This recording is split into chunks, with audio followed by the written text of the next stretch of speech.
সকলোকে স্বাগতম জনাইছোঁ মোৰ অন্য এটা মিনি ব্লগলৈ। আৰু মই পুনৰবাৰ আজি শনিবাৰ আৰু শনিবাৰে পুনৰ মোৰ কন্যাৰ সৈতে এটা সুন্দৰ অতি পৌৰাণিক জাগ্ৰত শ্ৰী শ্ৰী শনি বাবাৰ মন্দিৰলৈ আহিলোঁ। আগতেও মই এই মন্দিৰটোৰ ভিডিঅ' দিছিলোঁ ইউটিউবত। আজি পুনৰ আহিলোঁ যিহেতু এতিয়া শাওণ মাহ চলি আছে আৰু মই প্ৰায় আহি থাকোঁ এই মন্দিৰলৈ প্ৰভুৰ দৰ্শনৰ বাবে। গতিকে চাওক, ইয়াত ভক্তপ্ৰাণ ৰাইজৰ আপোনালোকে সমাৱেশ দেখিছে। অতি পৌৰাণিক জাগ্ৰত মন্দিৰ আৰু স্বয়ং আৱিৰ্ভাৱ হৈছে এই শিলৰ যি নাওখন আপোনালোকে দেখিছে।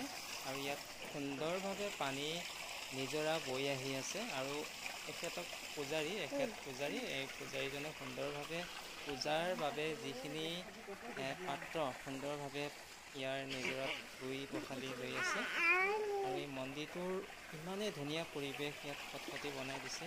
আৰু চাওক, অতি সুন্দৰ মন্দিৰ আৰু মেইন মন্দিৰটো দেখুৱাই আছে। আৰু আপোনালোকে দেখিবলৈ পাইছে এই মন্দিৰৰ যি ঘৰ আছে, ভক্তপ্ৰাণ ৰাইজে বহিবৰ বাবে, পূজা পাঠ কৰিবৰ বাবে, নাম কীৰ্তন কৰিবৰ বাবে সুন্দৰ ব্যৱস্থা আছে।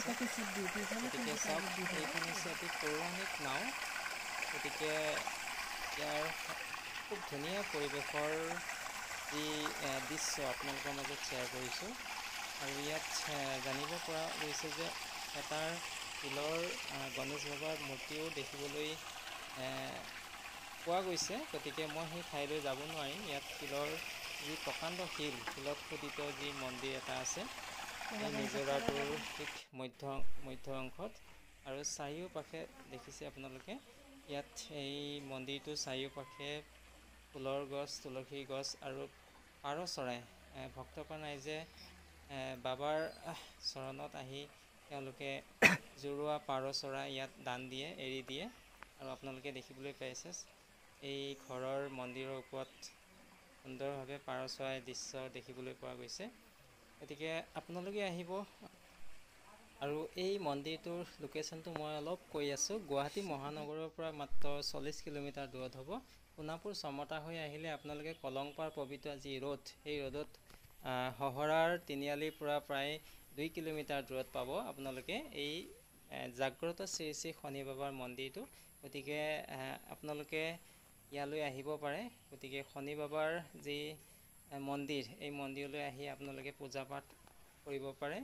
গতিকে মই ইয়াত ভাল লগা পৰিৱেশটো দেখুৱাই আছোঁ। কৰ্মৰ ফলদাতা শ্ৰী শ্ৰী শনিদেৱ আৰু শনিদেৱৰ এই মন্দিৰটো মই আপোনালোকৰ মাজত শ্বেয়াৰ কৰিলোঁ। ইয়াৰ সুন্দৰ পৰিৱেশত থকা এটি জাগ্ৰত শনি বাবাৰ মন্দিৰ। আৰু আপোনালোকে আহি এই বাবাৰ দৰ্শন হ'ব পাৰিব। আৰু মই PW ৰাস্তাৰ যি এই বাবাৰ মন্দিৰলৈ যোৱা, শ্ৰী শ্ৰী শনি বাবাৰ মন্দিৰলৈ যোৱা প্ৰধান এই গেটখন, দুৱাৰখন মই আপোনালোকক দেখাই আছোঁ। চাওক, সুন্দৰভাৱে কিছুদিনৰ আগত এই গেটখন নিৰ্মাণ কৰা হৈছে। এতিয়া চাওক কি ধুনীয়াকৈ ইয়াত গেটখনত বাবাৰ প্ৰতিচ্ছবি অংকন কৰা হৈছে। গতিকে আপোনালোকৰ মাজলৈ এই ধুনীয়া মন্দিৰটো, জাগ্ৰত বাবাৰ মন্দিৰটোৰ কিছু দৃশ্যাংশ আপোনালোকৰ মাজত শ্বেয়াৰ কৰিলোঁ। আৰু আশা কৰোঁ আপোনালোকে ভিডিঅ'টো এটা লাইক কৰিব আৰু ভিডিঅ'টো শ্বেয়াৰ কৰিব। ধন্যবাদ।